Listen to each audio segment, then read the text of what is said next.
लगी। होने वाली सास कहती है, बेटी अगर कुछ पूछना है तो पूछ लो। वैसे तो हमारी लड़की बहुत ही शर्मीली है, जो बोल दो वो मान लेती है, इसे क्या पूछना होगा। अरे कैसी बात कर रही हो माँ, मुझे इन लोगों के घर रहना है, सवाल तो कई है। हाँ हाँ बेटा पूछ लो ना, क्या पूछना है। आप लोगों के घर कपड़े कौन धोता है? सास का मुंह बन जाता है। देखो अगर तुम ये कहना चाहती हो कि तुम्हें कपड़े धोने नहीं आते तो सुन लो, कपड़े मैं ही धोती हूँ, लेकिन तुम्हारे आ जाने के बाद मैं रुमाल तक नहीं धोऊंगी। अरे चुप रहना भाग्यवान, बहू बेचारी घर आई नहीं, उसे डराना शुरू कर दिया। वो क्या है ना बिटिया, अभी तक तो ये कल्लू की माँ ही धोती थी, लेकिन अब तुम्हारे पापा तो दहेज में वॉशिंग मशीन देंगे ही। तभी विभा की माँ बोल पड़ती है, सवाल भी पूछा तो क्या, वैसे भाई साहब मशीन की तो फिर भी कपड़े धोने की कैपेसिटी होती है। मतलब जो बिटिया दे रहे हैं ना विभा, इसे कपड़े धोने का बहुत शौक है। ये आप लोगों के क्या, आस पड़ोस गांव मोहल्ले सबके कपड़े धो दे और उफ तक ना करे। बाहर देखा नहीं आपने कितने कपड़े सूख रहे हैं, सब हमारी बिटिया ने ही तो धोए हैं। बस भी करो ना माँ, शर्म आ रही इतनी तारीफ सुनकर। और तो और एक दाग निकाल कर दिखाओ तो मान जाओ। हाँ अच्छा माफ करना बेटा, मैंने गलत समझा, हमें तो रिश्ता बहुत पसंद है। और ऐसे जुड़ जाता है रिश्ता कपड़े धोने का शौक रखने वाली विभा का। उसकी शादी हो जाती है कोयला फैक्ट्री में काम करने वाले कल्लू के साथ। शादी के बाद अचानक विभा चिल्लाती हुई सास के पास आती है, सासू माँ, अरे सासू माँ कहाँ है आप? ये तो धोखा है, धोखा दिया आप लोगों ने मुझे।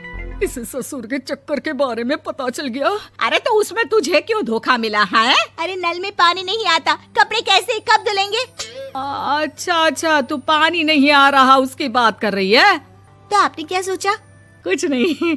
अच्छा तेरी माँ ने कहा था कि कपड़े धोने का शौक है तुझे, याद आया मुझे। शौक बोलकर कपड़े धोने वाले मेरे जुनून को कम ना आके सासू माँ, कपड़ा धोना मेरा गुरूर है। तभी पति भी वहाँ आ जाता है। अभी मैंने इसे सनी देओल की फिल्म दिखाई है, उसी के डायलॉग मार रही है माँ। अच्छा सुन, साफ साफ बता रही हूँ, पानी सुबह 4 से 6 और शाम को 10 से 12 आता है, समझी? विभा टाइमिंग सुनकर हैरान हो जाती है, ये क्या भूतों का मोहल्ला है? सुबह 4 बजे उठकर कौन कपड़े धोता है? 4 बजे टंकी में पानी जाता है, फिर सारा दिन धोना ना, किसने मना किया?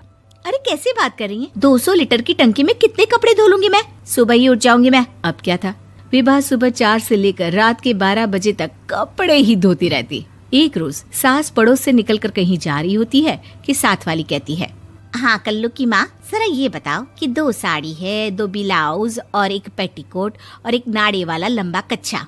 हाँ तो? अरे तो क्या, कितना लोगी धुलाई ये बताओ। धोबन दिख रहे हैं हम क्या? हमारे पति सरकारी नौकरी से अभी रिटायर हुए हैं और बेटा सुपरवाइजर है कोयला फैक्ट्री में। धोबन समझ रखा है हमें?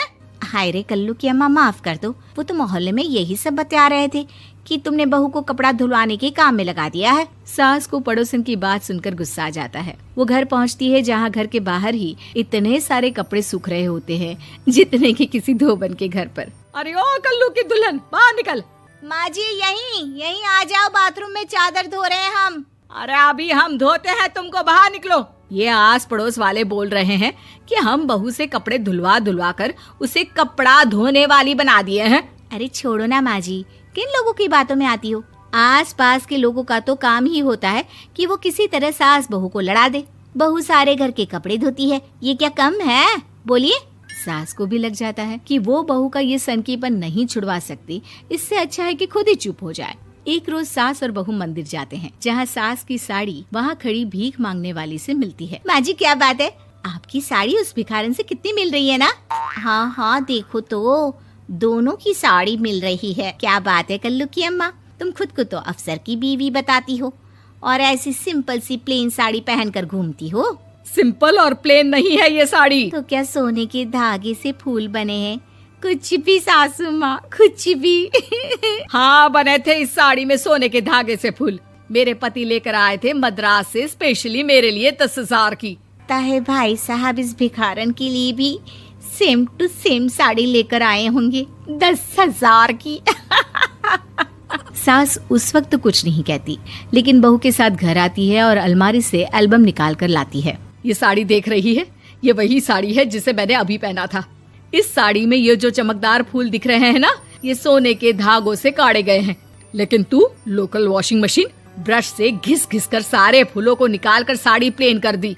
मुझे माफ कर दीजिए सासू माँ। और तो और, जब मैंने तुझे तेरी गलती के लिए कुछ नहीं कहा, लेकिन तूने तो सबके सामने मेरा मजाक ही बना दिया। क्यों? बहू को समझ में आ जाता है कि अब से उसका कपड़े धोना बंद।